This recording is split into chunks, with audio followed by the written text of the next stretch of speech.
Oi pessoal, eu sou a Camila e dentre as várias funções que eu exerço na minha vida profissional e na vida pessoal, a principal delas é ser mãe. E ser mãe é desafiador, ser pai também é desafiador. Enfrentamos aí vários desafios e situações durante o dia, durante a semana com os nossos filhos.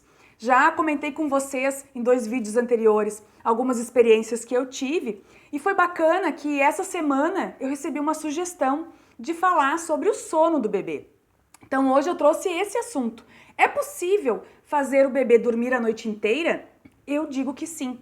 Como vocês sabem, eu tenho 2 filhos, um menino de 9 anos e uma menina de 3 anos e meio, e também já passei por esse processo. Sei que exige bastante esforço de nós, pais, para que funcione realmente esse processo de criar a rotina do sono para a criança. Mas é possível sim. Com determinação e foco, a gente consegue. Por isso, eu trouxe 3 pontos importantes que a gente precisa levar em consideração na hora de determinar o processo do sono da criança. Vamos lá? O primeiro ponto, que é bem importante, bem interessante, é que o sono ele tem que ser prioridade para os pais. No momento que eu determino, que eu penso, não, agora eu vou começar a criar uma rotina do sono para o meu filho. Isso tem que ser prioridade para mim. Em que sentido? No próximo mês eu vou me dedicar a isso e eu vou cuidar para que eu não tenha muitos compromissos à noite, para eu poder criar essa sequência de dias e criar essa rotina com ele, para que eu consiga me dedicar para aquele momento do sono. Então, estabelecer como prioridade isso é fundamental para vocês terem sucesso nesse processo do sono. Esse foi o primeiro ponto. O segundo ponto, que é bem interessante também, é que é necessário estabelecer uma rotina para a criança na hora de dormir. O que é a rotina? A rotina, ela é um ritualzinho que a gente faz antes de dormir, sempre da mesma forma. Por exemplo, eu quero que meu filho durma às 8h30 da noite. Então, para ele dormir às 8h30 da noite, de repente lá pelas 15 para as 8 horas, eu preciso dar uma mamar, trocar a fralda, dar aquele aconchego, um carinhozinho ali e colocar ele no berço para que às 8h30 ele engrene no sono. Entendem? É esse processo que vocês têm que lidar. Aí vocês vão ver o que vai ficar melhor na rotina de vocês. O que eu usei na minha rotina era mais ou menos assim.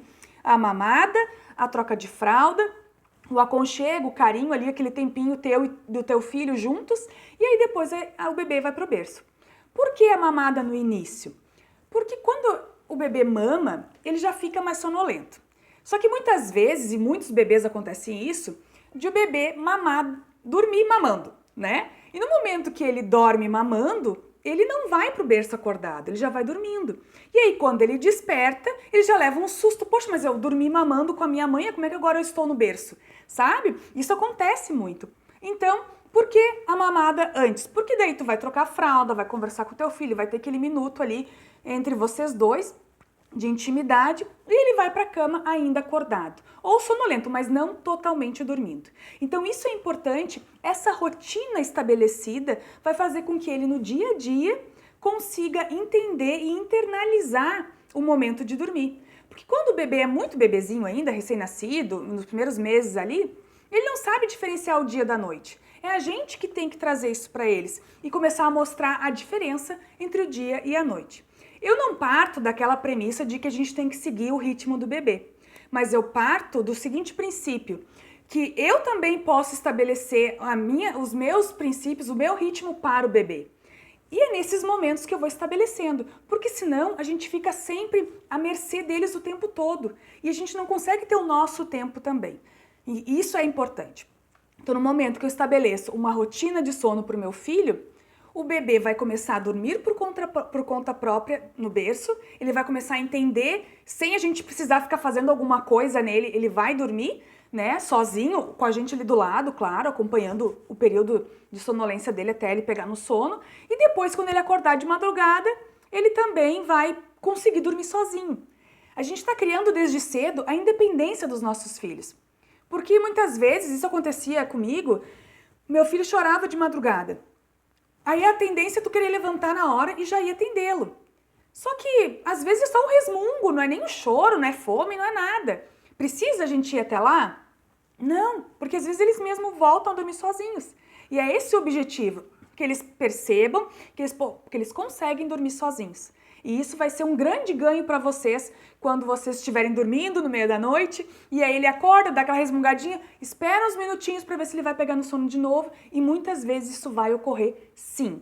Claro, vai ter algumas exceções, mas no geral, no dia a dia, isso acontece sempre, ok? Esse é o segundo ponto que é bem bacana. O terceiro ponto é que é importante os pais determinarem a hora de dormir dos filhos, tanto a hora de dormir quanto a hora de acordar.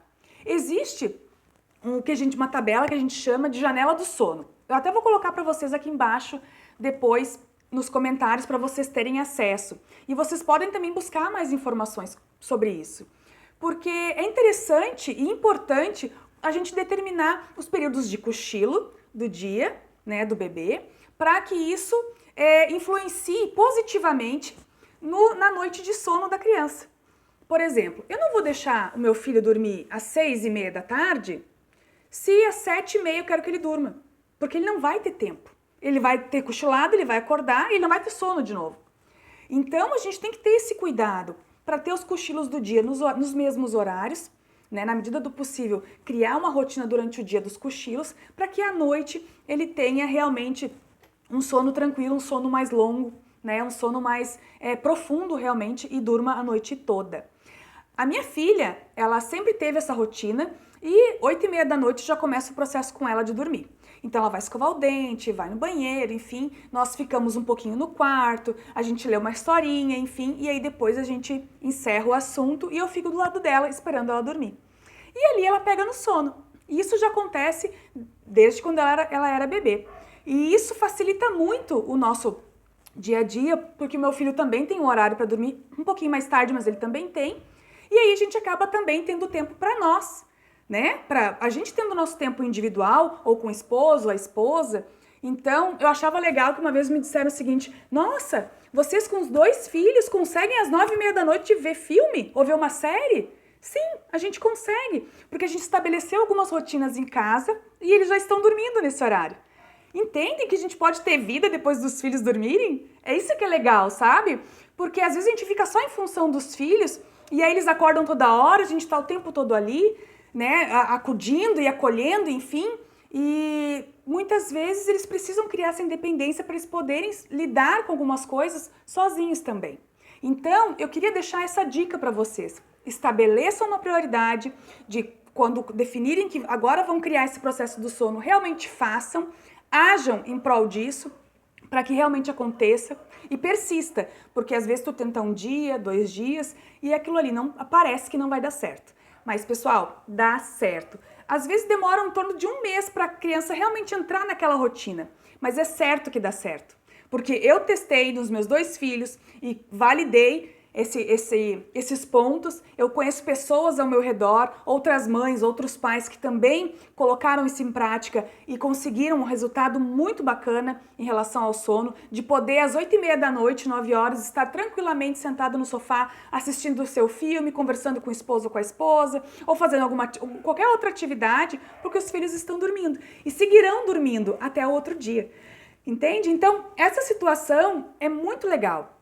E o último ponto, que pra gente recapitular, é vocês determinarem a hora do sono do bebê, tanto de acordar quanto de dormir. E aí entra a questão da janela do sono, de também perceber ali os horários de cochilo durante o dia, para que ele tenha um sono positivo, né, e mais longo à noite. Então, se vocês tiverem alguma dúvida em relação a isso, podem me mandar aqui nos comentários, me mandar uma mensagem no privado. Se de repente alguém estiver enfrentando uma situação semelhante de dificuldade de sono, né, do filho, independente aí da idade, pode me contatar que eu terei o maior prazer em te auxiliar, em te dar outras dicas de como fazer, do que eu fiz, do que a gente pode tentar, né? Porque existem várias técnicas hoje para fazer a criança dormir na sua cama, né, e no horário certo. Então, fica aí essa dica por hoje. Espero que vocês tenham gostado. E até semana que vem, tá bom? Um abraço!